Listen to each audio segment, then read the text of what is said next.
Hello guys, welcome to 5th generation na Bishop and welcome to another unboxing and testing. Okay, yung nakikita nyo is the Home Defense Revolver Caliber 68. Shoutout pala natin Sir Rene. Okay, so quick unboxing lang tayo. Okay, yan. So ito yung unit.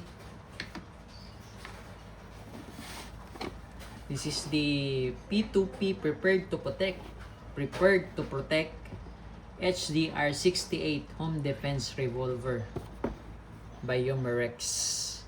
Ayan. Caliber 68 CO2 powered, 16 joules power output, 5 rounder powered by CO2. This is the propellant, good for 12 shots, 10 to 12 shots more or less. Yung isang tangke, disposable siya. Kasi ito yung kanyang bala. This is the rubber ball, caliber 68. Or in millimeter, ito po ay nasa 17 something in millimeter in diameter po. Yan. You can also use the pepper ball. This is caliber 68 pepper ball. And bukod sa rubber ball, pwede rin gamitan siya ng pepper ball. Ito yung pagka nabasag, tumama siya sa solid, tumama siya sa matigas na bagay, nagbo-burst po ito. Tapos medyo maanghang. Yan yung pepper ball na tinatawag. Okay? So ito ay 5 rounder CO2 powered. Meron siyang quick pursing. Yan. Ang kagandahan nito, kahit na ilagay mo dyan yung CO2, once na hindi pa siya activated, hindi mauubos yan. Hindi mapapunctured. Yan. Pag nilagay mo lang yung CO2 dyan. Okay? Naka-ready lang siya kumbaga. Yan. Pero as long as gagamitin mo na, papaluin mo lang siya, aangat yung indicator, yung pressure indicator pin, ibig sabihin may pressure. Meron siyang quick pursing, kaya nga home defense revolver. Kapag hindi mo siya gagamitin, naka-standby lang siya dyan, kahit taon mo pa siyang nilagay dyan, or tinago. Hindi mauubos yun dahil nga hindi pa siya punctured. As long as hindi pa punctured, nandyan lang yan, yung CO2, ayan.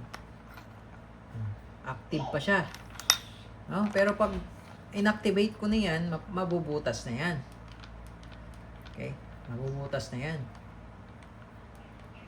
Ayan. So mamaya po, gagamitin natin. Ngayon, ito yung kanya magazine, 5 rounder. Ayan. So gagamit tayo ng rubber ball.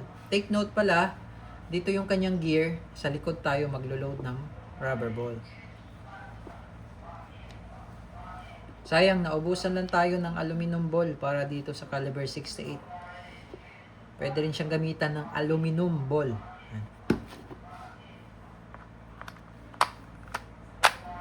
Okay. Pagka-load po, iikot mo lang siya. Iikot mo lang siya. Ilak pala, lock mo na pala. Pagka-load mo, ilalock mo muna, then iikot mo siya one time. Okay? Pagka-load ng magazine, ilalock mo siya, tapos iikot mo siya. One time lang po Ayan, one time. Okay? Okay, so loaded na tayo ng 5 shots rubber ball. Meron na rin tayong CO2. Pwede ka pala ditong maglagay ng, yan yung kanyang site pwede ka dito maglagay ng accessories katulad ng red dot. Yan, pwede ka maglagay ng red dot optic. Tapos pwede ka rin maglagay ng flashlight. Ayan. Diba?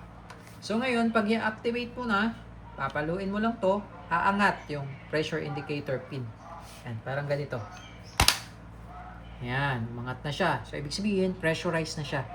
Once na inactivate mo, kailangan gamitin mo na kagad. Kailangan ubusin mo na kagad yung CO2. Pero pag hindi mo pa naman siya gagamitin, huwag mo siyang i-activate. Okay? So, testing tayo. Okay, testing. Ang power output nito is 16 joules. Okay, 16 joules. Yun yung ating target, Firing.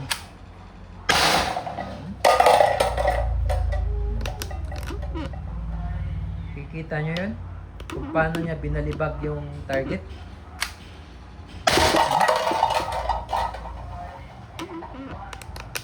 Okay, tapos yung tunog niya malakas din.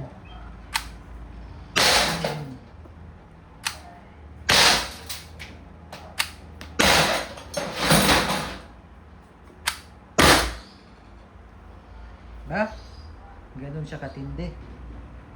Okay, so mag-reload lang tayo. Another 5 shots.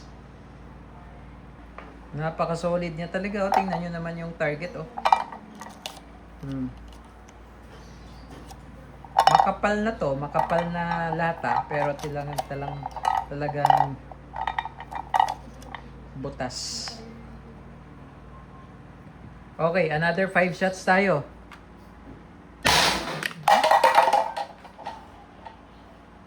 Goodness. Grabe, banda lang. Sakit.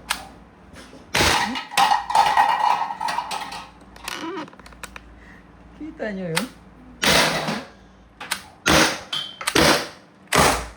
Ganun siya kalakas. Grabe. Oh. Tapos, beyond 10 shots, pwede nyo nang i-dry fire yan. Mahina na yan eh.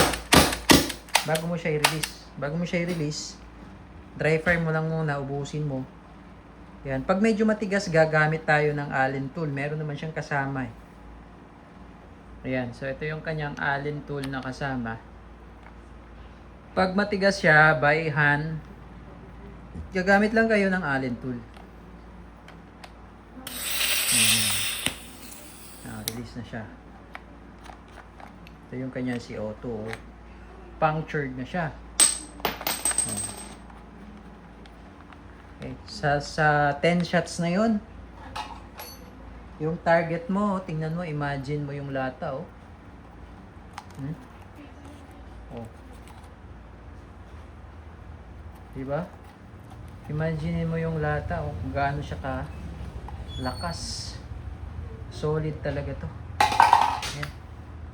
HDR, mukha lang siyang laruan pero yung power output nito solid, lalo na kung babalahan mo siya ng pepper ball, mas maganda yun. HDR 68, no? Ito po yung ating tinatawag na less lethal na mga unit. Ayan. Solid 16 joules, grabe lakas.